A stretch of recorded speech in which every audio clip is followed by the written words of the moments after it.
मैं उपेंद्र राठौर ललित संस्थान YouTube channel पर आपका हार्दिक स्वागत करता हूं। जैसा कि आप सभी को पता है कि इंडियन जीके में जनरल साइंस का पार्ट हम पढ़ा रहे थे और उसमें एक वीडियो आपको पहले मिल चुका है। अगर नहीं देखा है तो हमारे चैनल की प्लेलिस्ट में जाके आप वो देख सकते हैं। इसी क्रम में आज एक नया वीडियो हम लेकर आ रहे हैं। इसका पहले हमने शुरू किया था कंकाल तंत्र और वो कंकाल तंत्र का फर्स्ट पार्ट था। आज हम उससे आगे बढ़ेंगे और कंकाल तंत्र का ही सेकंड पार्ट हम पढ़ेंगे। हमने टॉपिक स्टार्ट किया था कंकाल तंत्र। कंकाल तंत्र के बारे में हम पढ़ रहे थे, स्केलेटन सिस्टम के बारे में हम पढ़ रहे थे। कंकाल तंत्र में मैंने आपसे बात स्टार्ट करी थी, थोड़ा सा उसको रिवाइज करता हूँ फिर आगे बढ़ूंगा। मैंने आपको बताया था कंकाल तंत्र के बताए दो पार्ट। एक मैंने बताया बाह्य कंकाल, एक तो मैंने बताया बाह्य कंकाल। दो प्रकार का कंकाल तंत्र हो गया, बाह्य कंकाल और दूसरा हो गया अंतः कंकाल। क्या हो गया है? अंतः कंकाल। हम बात कर रहे हैं जो बाहरी तौर पर दिखने वाला कंकाल तंत्र है, जो बाहरी रूप में दिखाई देता है, जैसे पक्षियों के पंख, अपने नाखून, जानवरों के खुर, सींग, ये जो जितने भी अंग हमें दिख रहे हैं ये सब कंकाल तंत्र का कौन सा विभाग है?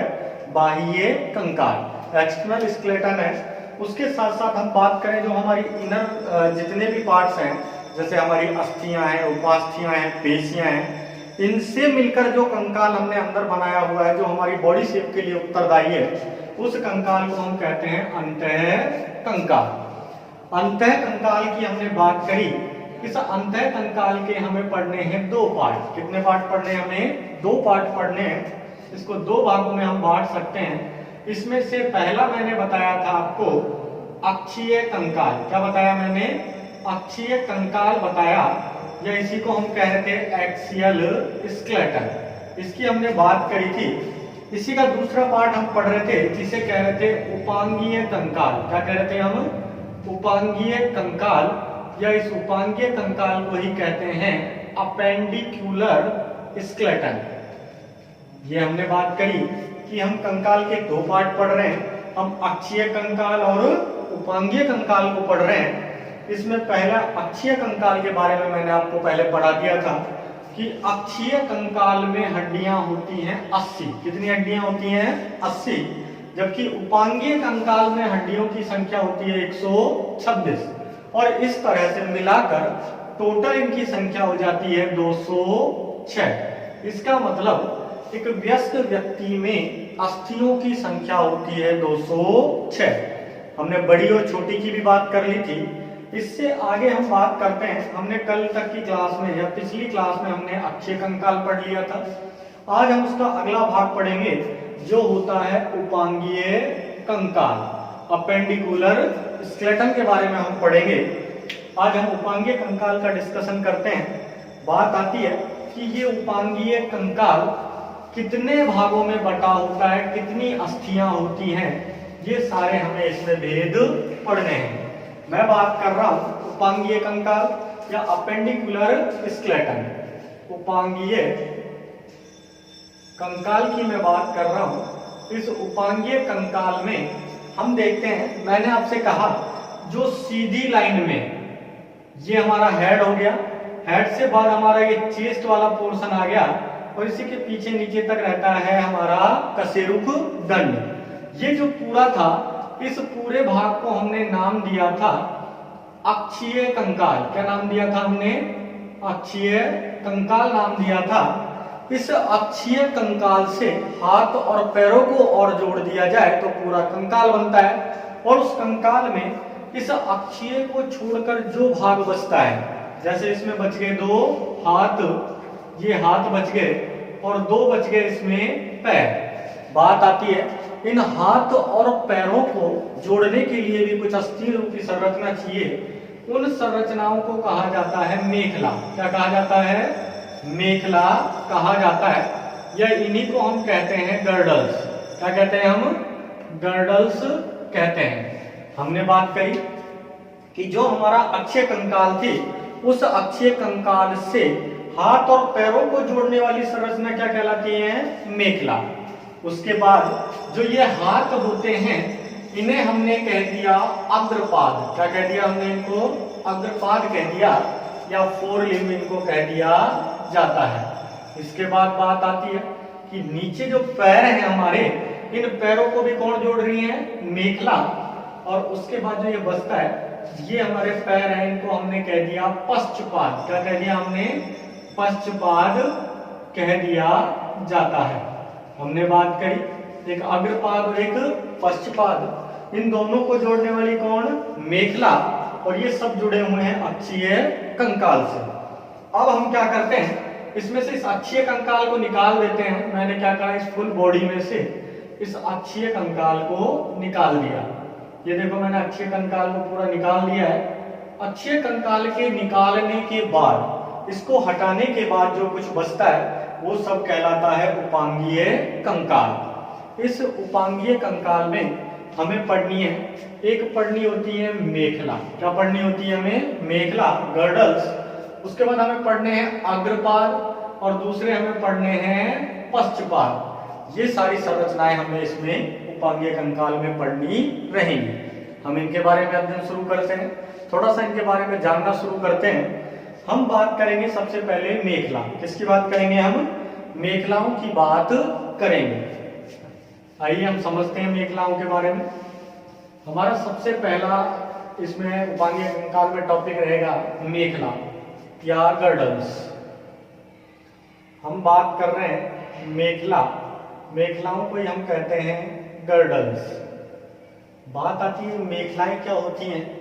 ये ऐसी संरचनाएं हैं, ऐसी अस्थियां हैं जो अग्रपाद और पश्चपाद को अक्षीय कंकाल से जोड़ती हैं। इनका कार्य पूछ लिया जाए, क्या कार्य कर रही है, तो अग्रपाद और पश्चपाद को अक्षीय कंकाल से जोड़ने वाली संरचना, ये क्या कहलाती है? मेखला।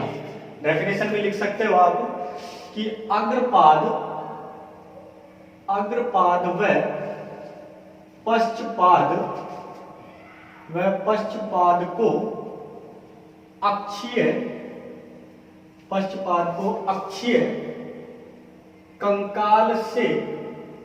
को अक्षीय कंकाल से जोड़ने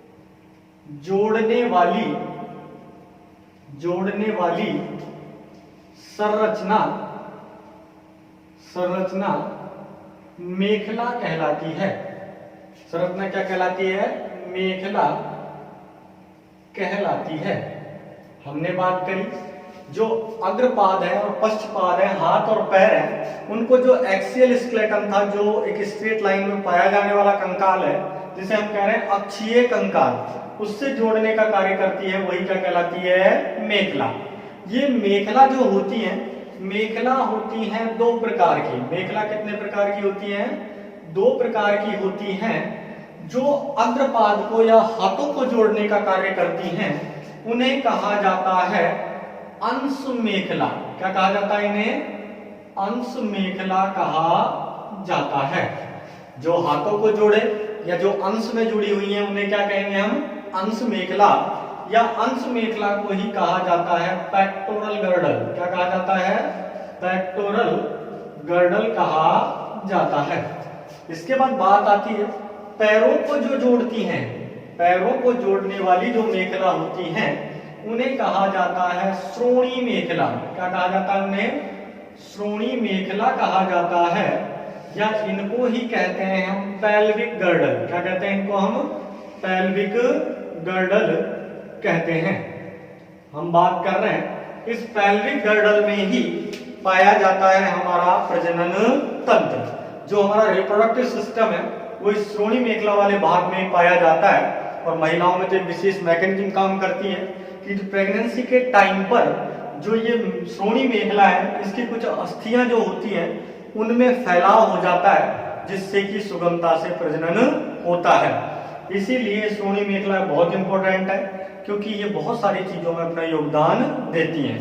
हम बात कर रहे थे कि जो अग्रपाद और पश्चपाद दोनों को जोड़े वो कहलाएगी मेखला। मेखला दो प्रकार की, जो हाथों को जोड़ती है वो अंश मेखला, जो पैरों को जोड़े वो श्रोणी मेखला। इनके बारे में थोड़ा और पढ़े हम। तो जो अंश मेखला होती हैं, इसमें पाई जाती हैं 4 अस्थि। कितनी अस्थि होती हैं? 4। लेकिन श्रोणी मेखला की यदि बात की जाए तो श्रोणी मेखला में अस्थियों की संख्या रहती है 2। कितनी रहती है? 2। इसके बारे में और डिटेल में हम थोड़ा जान लेते हैं। हम बात करेंगे पहले अंश मेखला और फिर श्रोणी मेखला। आइए हम सीख लेते हैं अंश मेखला के बारे में। ये अंश मेखला क्या होती है? अंश मेखला की बात कर लेते हैं। हम बात कर रहे हैं अंश मेखला या अंश मेखला को ही कहा जाता है पेक्टोरल गर्डल। क्या कहा जाता है? Pectoral girdle. बात कर रहे हैं अंश मेखला के बारे में, तो ये अंश मेखला अग्रपाद को या हाथों को जोड़ने के कार्य करती है। उसके साथ साथ आती है जो ये अंश मेखला में अस्थियों की संख्या पूछे तो अस्थियों की संख्या कितनी होती है? 4। इसमें जो अस्थियां होती हैं इसमें 2 प्रकार की अस्थियां हैं। कितने प्रकार की अस्थियां हैं? 2 प्रकार की। लेकिन टोटल संख्या पूछे तो कितनी? 4। अस्थियां पूछे तो कितने प्रकार की? 2 प्रकार की। इनमें एक पहली अस्थि है जिसे मैं कह रहा हूं स्कैपुला। क्या कहते हैं हम? स्कैपुला कहते हैं। दूसरी मैंने बताई है क्लेविकल। क्या कहते हैं हम? क्लेविकल कहते हैं। इसमें से जो ये स्कैपुला है, इस स्कैपुला का एक पेयर पाया जाता है जो बिल्कुल बैक में होता है, हैंड को होल्ड करके रखता है, और इस स्कैपुला को ही कहते हैं कंधे की हड्डी। क्या कहते हैं इसे? कंधे की हड्डी या अस्थि। और इनकी संख्या कितनी होती है? 2। ऐसा माना जाता है कि जो महिला और पुरुष है, अगर उनके बेसिक डिफरेंस समझने हो तो उनमें से पुरुषों में ये स्कैपुला का आकार थोड़ा बड़ा होता है, जिसके कारण पुरुषों के कंधे थोड़े चौड़े होते हैं। उसके साथ साथ हम बात करें क्लेविकल। किसकी बात कर रहे हैं हम? क्लेविकल। ये क्लेविकल को ही कहा जाता है कॉलर बोन। क्या कहा जाता है इसे? कॉलर बोन कहा जाता है। हमने बात करी जो क्लेविकल होता है इसे कॉलर बोन कहते हैं। बिल्कुल फ्रंट में पाई जाने वाली अस्थि होती है। जो आगे वाला ये है हमारा पोर्शन, इसमें यहाँ पे पाई जाने वाली ग्रंथि है, सॉरी हड्डी है, अस्थि है। और इस अस्थि की हम बात कर रहे हैं, इसे कॉलर बोन भी कह दिया, क्लेविकल भी कह दिया। और इसी अस्थि को कहा जाता है हंसली। क्या कहा जाता है इसे? हंसली भी कहा जाता है।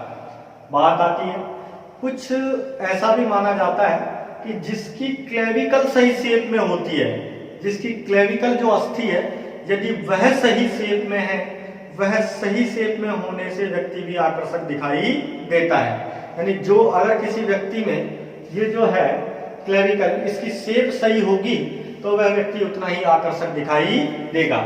इसलिए इस क्लेविकल को ही कहते हैं हम सुंदरता की अस्थि। क्या कहते हैं इसे? सुंदरता की अस्थि भी कहा जाता है। पेपर में प्रश्न आता है सुंदरता की अस्थि किसे कहा जाता है? तो सुंदरता की अस्थि कहा जाता है क्लेविकल को। किसको कहा जाता है? क्लेविकल को कहा जाता है। यहीं से एक प्रश्न पूछ लिया जाता है कि सब सुंदरता का हार्मोन कौन सा है? प्रश्न क्या पूछ लिया है? सुंदरता का हार्मोन कौन सा होता है? सुंदरता की अस्थि पूछे तो क्लेविकल, सुंदरता का हार्मोन पूछ लेता है तो सुंदरता का हार्मोन होता है एस्ट्रोजन। कौन सा हार्मोन है? Oestrogen hormone. बात आई है एस्ट्रोजन हार्मोन केवल महिलाओं में पाया जाता है। किस में पाया जाता है? केवल महिलाओं में पाया जाता है। ये प्यूबर्टी एज में आके रिलीज होने लगता है ये हार्मोन, और प्यूबर्टी एज होती है 12 से 13 वर्ष। इस उम्र में आके ये हार्मोन रिलीज होने लगता है और इस हार्मोन से महिलाओं के चेस्ट वाले पोर्शन में वृद्धि होती है, और उसी के साथ साथ जो श्रोणी भाग था या श्रोणी मेखलाओं वाला जो भाग था उसमें भी वृद्धि होती है। इसी कारण इस एस्ट्रोजन को कहते हैं सुंदरता का हार्मोन। उसके साथ साथ पूछ लिया जाता है सुंदरता का विटामिन किसे कहा जाता है? सुंदरता का विटामिन किसे कहा जाता है? हम विटामिन की बात कर रहे हैं। अगर सुंदरता के विटामिन की कभी बात हो जाए तो सुंदरता का विटामिन ई को कहा जाता है। किसको कहा जाता है? विटामिन ई को कहा जाता है। आप लोग कमेंट बॉक्स में कमेंट करके बताएंगे कि विटामिन ई का रासायनिक नाम क्या होता है। कमेंट करके सभी को बताना है। अगर समझ आई है तो बात, हम बात कर रहे थे सुंदरता की अस्थि क्लेविकल, सुंदरता का हार्मोन एस्ट्रोजन, सुंदरता का विटामिन ई होता है। इतनी बातें समझ आनी चाहिए। और अगर आप लोग चाहो तो इसका स्क्रीनशॉट भी ले सकते हो। आप स्क्रीनशॉट लेके और इसको आगे नोट डाउन भी कर सकते हो।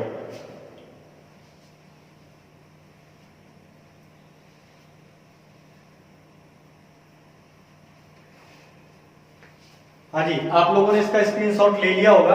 आगे बढ़ते हैं हम थोड़ा सा। हम बात करेंगे अंश मेखला के बाद श्रोणी मेखला। इसकी बात करेंगे हम श्रोणी मेखला या करधनी मेखला, या इसी को कहा जाता है पेल्विक गर्डल। हम बात कर रहे हैं श्रोणी मेखला। श्रोणी मेखला की हम बात करते हैं। श्रोणी मेखला क्या होता है? हम बात कर रहे हैं जो पैरों को जोड़ने का कार्य करे उसे ही हम क्या कहते हैं? श्रोणी मेखला। और श्रोणी मेखला में अस्थियों की संख्या होती है 2। कितनी अस्थियां हैं इसमें? 2 अस्थियां होती हैं। और ये जो दोनों अस्थियां हैं, ये प्रत्येक अस्थि कितनी अस्थियां हैं? 2। और ये दोनों जो अस्थियां हैं, इन दोनों को मिलाकर हम कहते हैं हिप बोन। क्या कहते हैं इनको? हम हिप बोन कहते हैं, या इनको ही कहा जाता है कूल्हे की हड्डी। क्या कहा जाता है इन्हें? कूल्हे की हड्डी कहा जाता है। बात आती है एक वयस्क व्यक्ति में इनकी संख्या कितनी है? 2। लेकिन अगर बच्चों की बात की जाए तो ये प्रत्येक जो अस्थि है ये 3 अस्थियों से मिलकर बनी हुई है। यानी बच्चा जो होगा उस बच्चे में ये तीनों अस्थियां अलग अलग होती हैं। इसमें 3 अस्थि हो जाएंगी। एक जो पहली अस्थि है उसे हमने कह दिया इलियम। क्या कह दिया हमने? इलियम। दूसरी को हमने कह दिया इस्चियम। क्या कह दिया हमने? इस्चियम। और तीसरी को हम कहते हैं प्यूबिस। क्या कहते हैं हम? प्यूबिस। आपसे पूछ लिया जाए कि बच्चों में हिप बोन की संख्या कितनी होती है, या श्रोणी मेखला में कितनी अस्थियां होती हैं? अगर 3 इस वाले पार्ट में हैं तो 3 अस्थि इसमें होंगी। तो बच्चों में टोटल कितनी? 6। कितनी हो जाएगी बच्चों में? टोटल 6। जबकि बड़ों में इनकी संख्या कितनी होती है? 2। एक व्यस्क व्यक्ति में इनकी संख्या हमेशा 2 ही होती है। अब एक चीज और आ जाती है कि ये जो अस्थियां हैं, ये अस्थियां भी आकर्षक बनाने में योगदान देती हैं। इन अस्थियों को ही ओवंस इनोमेंट या खुद का आभूषण भी कहा जाता है। इसको कहा जाता है श्रोणी मेखलाओं को। इतनी बातें हमें श्रोणी मेखला से पता चली। अगर अब टोटल मेखलाओं में अस्थियों की बात करें तो आसानी से आप बता सकते हो कि जो अंश मेखला थी उस अंश मेखला में कितनी थी? 4। और अगर श्रोणी मेखला की बात करें तो श्रोणी मेखला में अस्थियां कितनी? 2। और टोटल मेखलाओं में बात करें तो कितनी हो गई है? 6। तो मेखलाओं में अस्थियों की संख्या होती है 6। इतनी बातें हमने मेखलाओं के बारे में समझी। इससे आगे बढ़े तो हमें 2 चीजें और पढ़नी हो पाएंगी एक कंकाल में। एक तो पढ़नी है हमें अग्रपाद और एक पश्चपाद। इसका भी स्क्रीनशॉट लेना चाहो तो आप लोग ले सकते हो।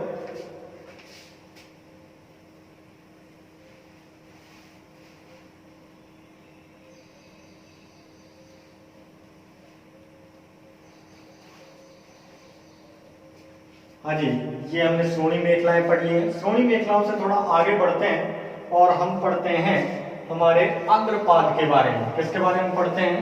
अग्रपाद के बारे में पढ़ते हैं। देखो मैं बात कर रहा हूं अग्रपाद की, या हाथ की अस्थियों की बात कर रहा हूं। इसमें कितनी अस्थियां होती हैं, कहाँ कितनी पाई जाती हैं?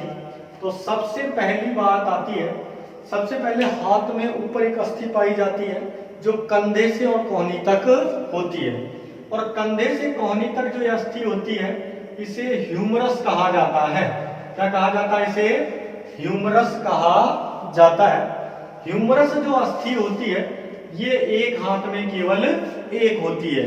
ह्यूमरस अस्थि की एक हाथ में संख्या कितनी है? 1। ह्यूमरस से जब नीचे आते हैं तो कोहनी से और कलाई के बीच, कहाँ की बात कर रहे हैं, कोहनी से कलाई के बीच, कोहनी से और कलाई के बीच दो अस्थियां पाई जाती हैं। एक का नाम रेडियो और दूसरी का नाम है अल्ना। रेडियो और अल्ना दो अस्थियां पाई जाती हैं कोहनी से और लेकर अपने कलाई तक। और इसमें अस्थियों की संख्या कितनी, एक हाथ में दो रेडियो और अल्ना हो गई है। उसके बाद यदि हम आगे बढ़े तो आ जाती है हमारी कलाई। क्या आ जाती है, कलाई आ जाती है, या इसमें पाई जाने वाली अस्थियों को ही कहते हैं कार्पल्स। क्या कहते हैं हम, कार्पल्स कहते हैं। और इन कार्पल्स की संख्या की बात करी जाए, अगर हम इन कार्पल्स की संख्या की बात करें तो कार्पल्स की संख्या होती है 8। कितनी होती है कार्पल्स की संख्या, 8 होती है। उससे और आगे बढ़े हम थोड़ा सा तो हम जानेंगे कि हमारे इस उंगलियों वाले भाग में कितनी है। उसके बाद हम बात करेंगे कि हमारे जो उंगलियों में या हथेली में, इनमें कितनी कितनी अस्थियां होती हैं, इनके बारे में भी हम जान लेते हैं। तो इसके लिए हम आ जाते हैं हथेली में। कहाँ आ जाते हैं, हमारे हथेली, या जिसे हम पाम कहते हैं, पाम में आ जाते हैं। और यहाँ पे हम देखते हैं इन अस्थियों को कहा जाता है मेटाकार्पल्स। क्या कहा जाता है इन्हें, मेटाकार्पल्स कहा जाता है। और जो मेटाकार्पल्स हैं इनमें अस्थियों की संख्या रहती है 5। कितनी रहती है इनकी संख्या, 5 रहती है। हमारा जो ये पाम वाला हिस्सा है इसमें जो उंगलियों को जोड़ने वाली जो हड्डियां हैं, इन हड्डियों की संख्या रहती है 5। इतनी बातें हमें पता चली। उसके बाद आती हैं हमारी अंगुलियां या अंगुलास्थियां कहा जाता है इनको, अंगुलियां, या इन्हीं को हम कह सकते हैं फैलेंजेस। क्या कह सकते हैं हम, फैलेंजेस कह सकते हैं। इन फैलेंजेस की यदि बात की जाए तो आप देख सकते हो, अपने हाथ में फोल्ड करके देखना कि अंगूठा है, इसको हम 2 जगह से फोल्ड कर सकते हैं तो 2। उसके बाद ये चारों उंगलियां जो बच जाती हैं, ये चारों में 3-3 फोल्ड है, 1 2 3, 1 2 और 3, 1 2 3 और 1 2 3, 3 चौका 12 और 2 14। तो उंगलियों में टोटल अस्थियां कितनी हो गई हैं, 14। अब इनको गिनते हैं थोड़ा सा, 14 5 19 और 8 27, 27 और 2 29 और 1 30। तो हड्डियों की संख्या यहाँ पे हुई 30। अगर एक हाथ में 30 तो दोनों में कितनी, तो 2 का गुणा कर देंगे और संख्या आ जाएगी 60। इतनी बात करी हमने कि जो एक हाथ में 30 थी तो दोनों में कितनी हो गई है, डबल, यानी कि 60 हो गई है। इसके बाद हम बात कर रहे हैं, ये हमने पढ़ी थी अग्रपाद। अग्रपाद के बाद हम पढ़ेंगे पश्चपाद या पैर की अस्थियों की हम बात करेंगे। पश्चपाद, पश्चपाद की हम बात कर रहे हैं या पैरों की हम बात कर रहे हैं। इन पैरों की अस्थियों की हमें बात करनी है। इसके लिए हम थोड़ा सा ये समझेंगे कि जो पैर होते हैं, एक पैर की मैं गिना रहा हूं हड्डियां, उसके बाद उसको जस्ट डबल कर देंगे, दोनों पैरों का पता चल जाएगा। हमने बात करी पश्चपाद में सबसे पहले जांघ में एक हड्डी पाई जाती है जिसे कहा जाता है फीमर। क्या कहा जाता है, फीमर। और सबसे बड़ी अस्थि भी कौन सी है, फीमर।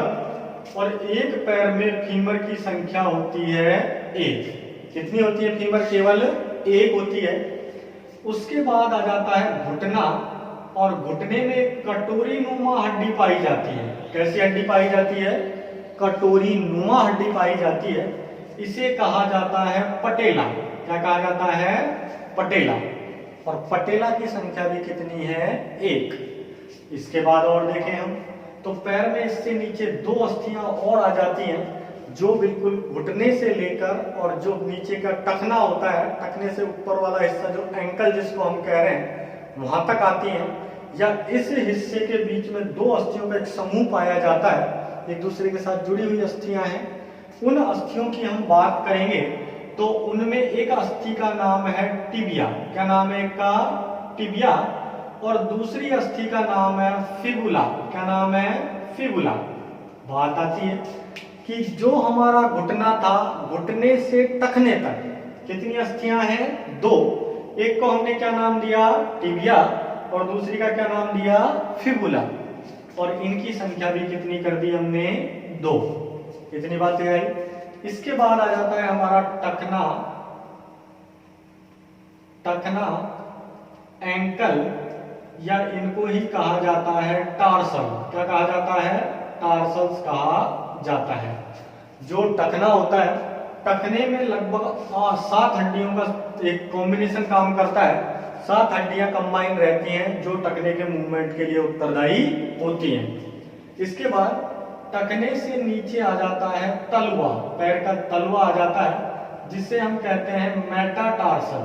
क्या कहते हैं हम, मेटाटार्सल्स कहते हैं। और मेटाटार्सल्स में अस्थियों की संख्या कितनी है, 5 अस्थियां होती हैं। उसके बाद आ जाती हैं अंगुलियां, पैर में भी अंगुलियां हैं, और जितनी अंगुलियों में, जितनी अस्थियां हाथ की उंगलियों में थी उतनी अस्थियां पैर की उंगलियों में भी पाई जाती हैं, और इन्हें ही हम कहते हैं फैलेंजेस। क्या कहते हैं इन्हें, हम फैलेंजेस कहते हैं। और फैलेंजेस में अस्थियों की संख्या होती है 14। कितनी होती है, 14। अब इनको गिने एक बार। हमने कहा 14 और 5 19 और 7 26 और 2 28 29 और 1 30, यानी एक पैर में कितनी, 30, तो दोनों में कितनी हो जाएंगी, 60। आई थिंक आपको ये समझ आया होगा। मैंने बात करी कि इनमें से पूछ लिया जाता है सबसे बड़ी अस्थि कौन सी है, सबसे बड़ी अस्थि कौन सी है, फीमर। कितनी होती है, एक पैर में, एक, दोनों में होगी 2। इसलिए कभी पूछे कि सबसे बड़ी अस्थि कौन सी है, फीमर, और कहां पाई जाती है, पैर में। इतनी बातें अस्थियों की हमें पता चली। यहां तक हमने पढ़ लिया कि जो पश्चपाद है इसमें भी कितनी हड्डियां हैं, 60। देखो एक बार थोड़ा सा फिर से मैं आपको बता रहा था कंकाल तंत्र, और कंकाल में मैंने 2 पार्ट बनाए। कंकाल के मैंने बना लिए 2 पार्ट। कंकाल का एक पार्ट मैंने बनाया अक्षीय कंकाल, दूसरा बनाया मैंने उपांगीय कंकाल। कौन सा बनाया, उपांगीय। हाँ जी, वापस लौट के आ जाइए अपने टॉपिक पे। कुछ और काम कर रहे हो तो 2 मिनट के लिए वो रोक दीजिए, क्योंकि ये समझना हमें जरूरी है। हड्डियों को गिन रहे हैं हम। टोटल कंकाल में कितनी हड्डियां हैं, 206। इनमें से 80 पाई जाती हैं अक्षीय कंकाल में, और 126 पाई जाती हैं उपांगीय कंकाल में। इतनी बातें समझ आ रही होंगी। इससे आगे हम बात करें, जो अक्षीय कंकाल है इसमें आता है सिर, और आता है वक्ष, और आता है कशेरुक दंड। क्या आता है, कशेरुक दंड। हम इन सब की बात कर रहे हैं। सिर में अस्थियों की संख्या हो गई है 29। कितनी हो गई है, 29। वक्ष में 25 और कशेरुक दंड में 26। तीनों को जोड़ते हैं तो एडअप करने पर आता है 80। इसका मतलब अक्षीय कंकाल में अस्थियों की संख्या हो गई है 80। इसके बाद हम देखते हैं उपांगीय कंकाल। उपांगीय कंकाल में आती है सबसे पहले मेखला। क्या आती है, मेखला। और मेखलाएं भी 2 प्रकार की हैं। मेखलाएं कितने प्रकार की हैं, यहाँ 2 प्रकार की हैं। एक होती है अंश मेखला और दूसरी है श्रोणी मेखला। हमने बात करी मेखलाओं में टोटल कितनी अस्थियां हैं, 26, जिनमें से अंश में कितनी है, 4, और श्रोणी में कितनी है, 2। तो टोटल कितनी होगी इसमें, 6। इसके साथ साथ आगे हमें देखना है अग्रपाद। क्या देखना है हमें, अग्रपाद। अग्रपाद में दोनों को मिलाएं तो दोनों में मिलाकर अस्थियों की संख्या कितनी है, 60। अगर पश्चपाद की भी हम बात करें और दोनों पश्चपाद में हम देखें तो दोनों पश्चपाद में अस्थियों की संख्या कितनी है, 60। एक बार देख लेते हैं। 60 और 60 120 और 6 126। इतनी अस्थियां हमारी बॉडी में पाई जाती हैं। आप लोग इसका भी स्क्रीनशॉट ले सकते हैं।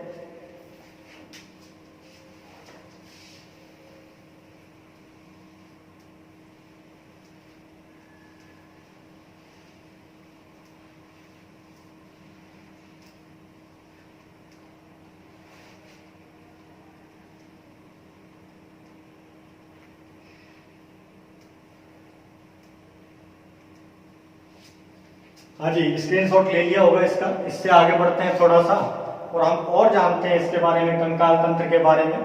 इतनी बातें मैंने आपको बढ़ाई कि कंकाल तंत्र में एक तो होती हैं अस्थि, एक होती हैं उपास्थि और एक होती हैं पेशी। इन तीनों का भी तो इंटरकनेक्शन हो सकता है। तो आज हम उस इंटरकनेक्शन के बारे में बात करेंगे कि ये एक दूसरे से किस तरह से जुड़ती रहती हैं। हम बात करेंगे थोड़ा सा इनके बारे में। तो सबसे पहले हमें एक टर्म का पता होना चाहिए जिसे हम कहते हैं स्नायु। क्या कहते हैं हम? स्नायु या लिगामेंट कहते हैं। हम बात कर रहे हैं, एक टर्म आती है स्नायु या इसे ही कहा जाता है लिगामेंट। स्नायु या लिगामेंट की मैं बात कर रहा हूं। इस स्नायु क्या होता है, लिगामेंट क्या होता है, तो इसको समझने के लिए हमें थोड़ी दो बातें समझनी पड़ेगी। मैं दो अस्थि बना लेता हूं। मैंने एक अस्थि बना दी, ये एक अस्थि ये बना दी, दूसरी अस्थि और बना देता हूं मैं, ये दो अस्थि हो गई हैं। अब ये दोनों अस्थियां जहां मिलेंगी, इनका जो जॉइंट होगा, ये जॉइंट मान लो ये हो गया है, इसको करने वाली संरचना क्या कहलाती है? स्नायु। यानी दो अस्थियों को जोड़ने वाली, यानी दो बोन्स के मध्य बॉन्डिंग करने वाली जो संरचना है वो क्या कहलाती है? स्नायु। यानी एक अस्थि को दूसरी अस्थि से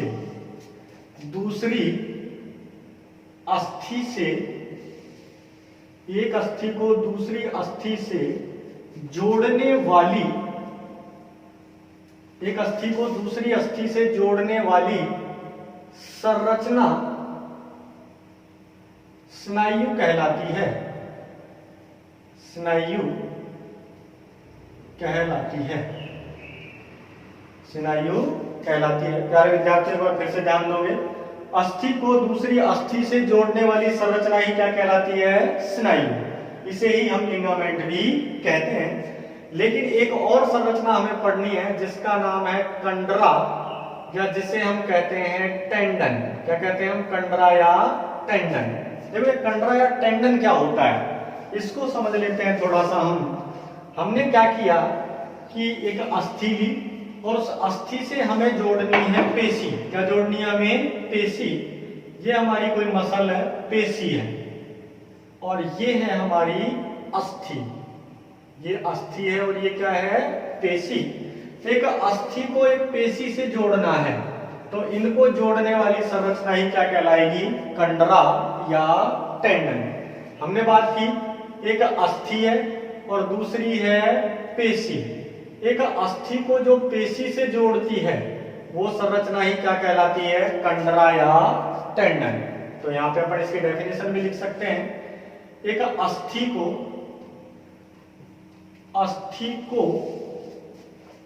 पेशी से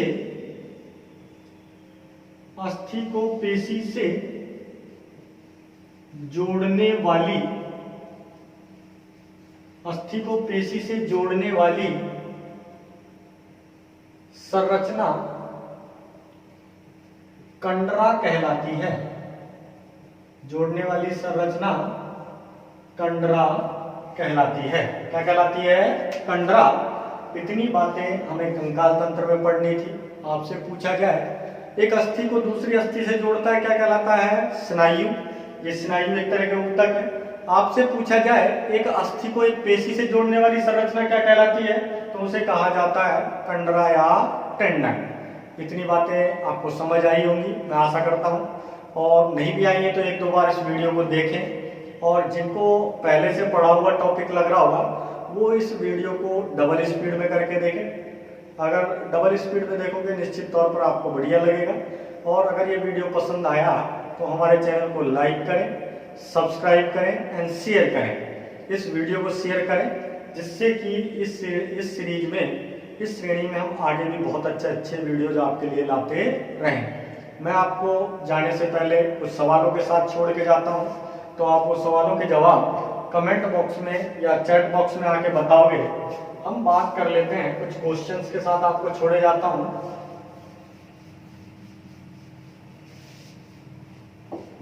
ठीक है जी। पहला जो क्वेश्चन है वो हम बात कर रहे हैं सबसे बड़ी अस्थि।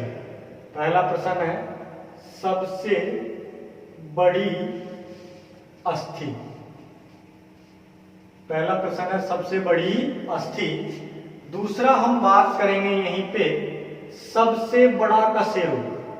दूसरा हमें बात करना है सबसे बड़ा कशेरुक। इसका भी आप लोग कमेंट बॉक्स में जवाब देंगे और जवाब देने का तरीका ये रहेगा, जवाब शुरू करने से पहले क्वेश्चन का नंबर डालना है। हम किस क्वेश्चन का जवाब दे रहे हैं, अगर पहले वाले का कुछ इस तरह से रहेगा, जैसे किसी को पहले वाले का जवाब देना है और पहले वाले का जो भी जवाब है एक लिखा और एक के आगे उसका जवाब, इस तरह से जवाब देना है आपको। मैंने बात करी सब पहला क्वेश्चन है सबसे बड़ी अस्थि बतानी है, दूसरा सबसे बड़ा कशेरुक बताना है, तीसरा बताना है कि जो मस्तिष्क होता है या क्रेनियम जो होता है उसमें कितनी अस्थियां जुड़ी होती हैं। क्रेनियम भाग कितनी अस्थियों से मिलकर बनता है, अस्थियों से कितनी अस्थियों से मिलकर बना होता है, बना होता है। हम बात कर रहे हैं कि जो क्रेनियम भाग है कितनी अस्थियों से मिलकर बना होता है। इसके बाद हम बात करेंगे कि इससे आगे कुछ चीजें, एक दो क्वेश्चन और लिख लेते हैं। एक क्वेश्चन आपको जवाब देना है कि अस्थि को अस्थि से जोड़ने वाले ऊतक, अस्थि को अस्थि से जोड़ने वाले ऊतक, जोड़ने वाले ऊतक क्या कहलाते हैं, क्या कहलाते हैं। अस्थि को अस्थि से जोड़ने वाले ऊतक क्या कहलाते हैं, ये बात हमें करनी है। एक प्रश्न और देते हैं हमने बात करी, ये 4 प्रश्नों का जब जवाब हो जाए तरीका आपका वही रहेगा, पहले प्रश्न नंबर उसके आगे उत्तर। मैं कोई ऑप्शन वगैरह नहीं दे रहा हूं क्योंकि ये आपको खुद से बताने हैं। इसके साथ एक प्रश्न है सुंदरता की अस्थि, सुंदरता की अस्थि किसे कहा जाता है, किसे कहा जाता है। अगर आपको लगे कि इनका उत्तर आपसे आता है तो इन प्रश्नों का जरूर जवाब दें चैट बॉक्स में या कमेंट बॉक्स में। और आज के लिए इतना ही। अगर ये वीडियो पसंद आया तो इसको लाइक करें, शेयर करें। अगर कोई शिकायत होती है तो जो अपना व्हाट्सएप का ग्रुप है उसमें अपना कोई शिकायत या क्वेश्चन आप भेज सकते हैं। और अगर ये वीडियो पसंद आया तो फिर मिलेंगे अगले वीडियो में। तब तक के लिए जय हिंद, जय भारत।